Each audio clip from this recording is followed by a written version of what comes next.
வணக்கம் இந்தியா. இன்றைய தினம் நமது சந்தைகள் ஒரு கேப் அப் ஓப்பன் ஆகி கிட்டத்தட்ட எபோவ் 24,400 ஜோனை வந்து டச் பண்ணினது. ஆனால் அதை ஹோல்ட் பண்ண முடியல. 1 ஹவர்லேயே திருப்பி பல்ட் அடிக்க ஆரம்பிச்சிருச்சு. அதிலிருந்து டிக்ளைன் நியர்லி 200 பாயிண்ட்ஸ்.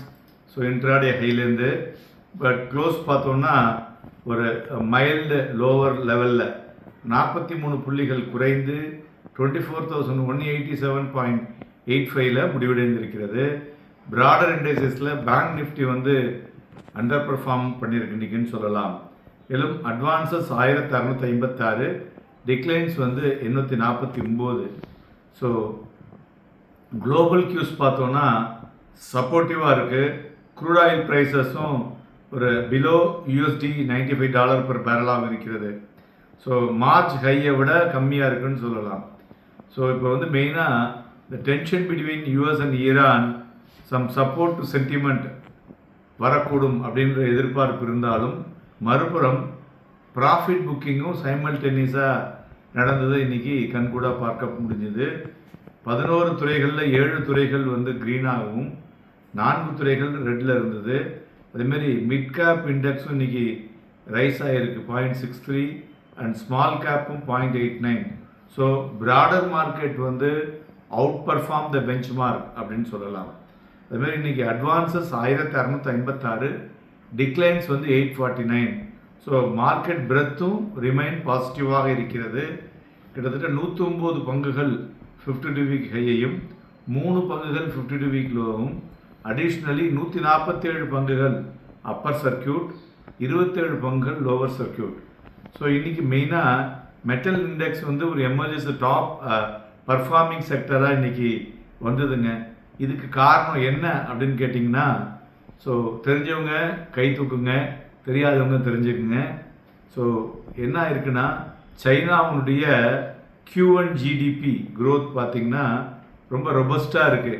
எதிர்பார்த்தது 4.5%, ஆனால் அவங்க காமிச்சது 5%. அதனால் மெட்டல்லாம் ஒரு மொமெண்டம் பார்க்க முடிஞ்சது. அதுபோல் defence, housing finance and IT இதெல்லாமே ஒரு நல்ல ஒரு ஸ்ட்ரென்த்தை வந்து இன்றைக்கி போஸ்ட் பண்ணியிருக்குன்னு சொல்லலாம். மறுபுறம் banking, stocks and financial services, ஒரு ஆட்டோமொபைல் ஒரு ப்ராஃபிட் புக்கிங்கில் வீழ்ச்சி அடைந்த துறைகள் என்று சொல்லலாம். ஏரிய பங்குகள்னு பார்த்தோன்னா Hindalco, Adani enterprises, Trent, Adani port, Eternal இவையெல்லாம் ஏரிய பங்குகள். இறங்கினதில் HDFC bank, ONGC, HDFC life, Titan, Apollo hospital இவையெல்லாம் இறங்கி இருக்கிறது. மேலும் இன்றைய தினம் குளோபல் மார்க்கெட்லாம் பார்த்தோன்னா ஒரு ஸ்ட்ராங் ரேலியை விட்னஸ் பண்ணினதை பார்க்க முடிஞ்சது.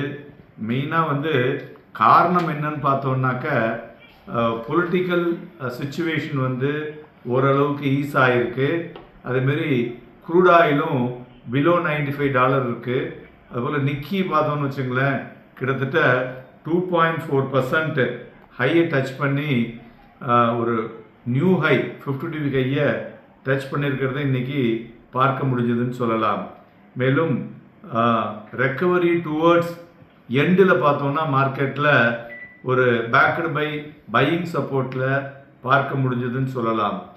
போல் தங்கம் வந்து $552 அதிகரித்து 1,54,500, வெள்ளி $858 அதிகரித்து 2,52,600, க்ரூட் ஆயில் $68 இறங்கி 8,540 வணிகமாகி கொண்டிருக்கிறது. ஸோ மேலும் ஸ்டாக் ஸ்பெசிஃபிக் ஆக்ஷனில் பார்த்தோன்னா இன்னைக்கு காலையில் நம்ம கொடுத்துருந்தோம் HDB ஃபினான்ஷியல் சர்வீசஸ், அது கிட்டத்தட்ட 6.7% ஏறி இருக்குது. 41.4% அவங்க குவார்ட்டர்லி ப்ராஃபிட் வந்து அதிகரித்திருக்கிறதா சொல்லியிருக்காங்க.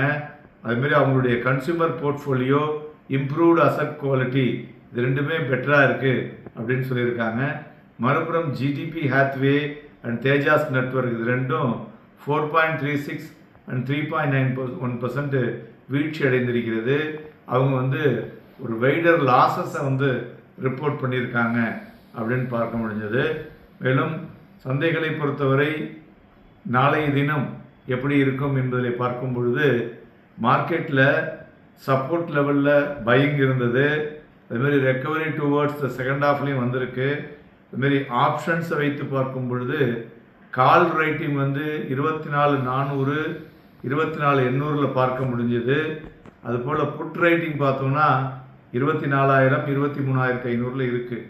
ஸோ அதனால் 23,700 to 24,700 வந்து ஒரு ப்ராட் ரேஞ்சாக இருக்கக்கூடும் என்று எதிர்பார்க்கலாம். நிஃப்டி ஃபியூச்சரும் பிலோ ஆவரேஜ், பேங்க் நிஃப்டி ஃபியூச்சரும் பிலோ ஆவரேஜ், வாலட்டில் இண்டெக்ஸ் டவுன் பை 310%, 18 பாயிண்டில் நிற்கிறது.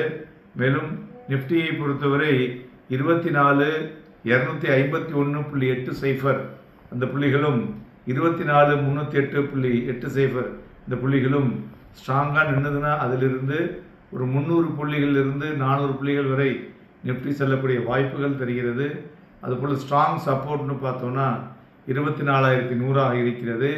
நாளைய தினம் நமது சந்தைகளில் வந்து பார்த்தோன்னா வாங்கி விற்பதற்கான வழிமுறைகள் அதிகமாக தெரிகிறது.